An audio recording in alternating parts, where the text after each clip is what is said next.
You know, for decades, the city has assigned public high schools outside Manhattan by zones, guarantees a student who lives in the neighborhood a spot in their local school. Mayor Bill de Blasio says he's trying to create a fair system that would afford all students the same educational opportunities. Today, the mayor said this is a work in progress. This is something we're going to keep working on. There's been a lot going on, obviously, but we're going to look at this very carefully, look at some of the input we've received from communities, and come up with more specifics soon. Earlier this fall, the mayor also announced he was doing away with the Gifted and Talented program.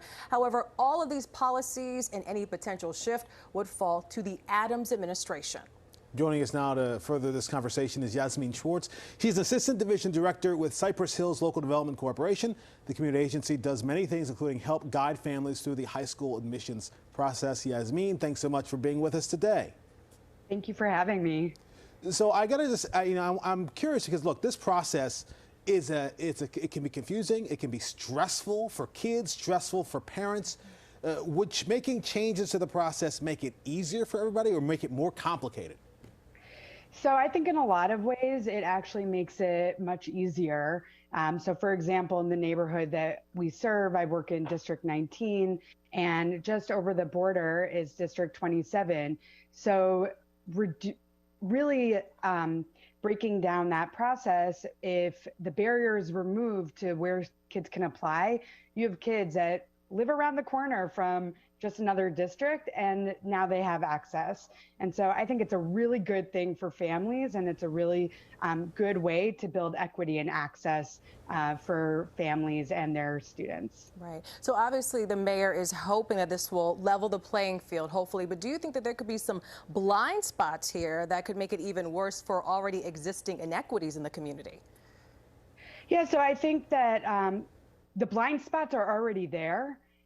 What is going on is that the families who are going through the high school admissions process have to navigate a lot of different challenges, from an online system and to all the different rules and types of schools that they can apply to. So this actually, I think, makes strides towards making it equitable, towards making it accessible to level the playing field.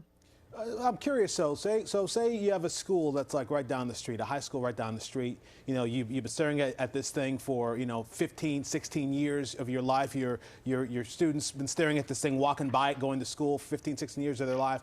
Now potentially under this system, you're saying that student who's been walking by this place for so many years could be sent to a school across town.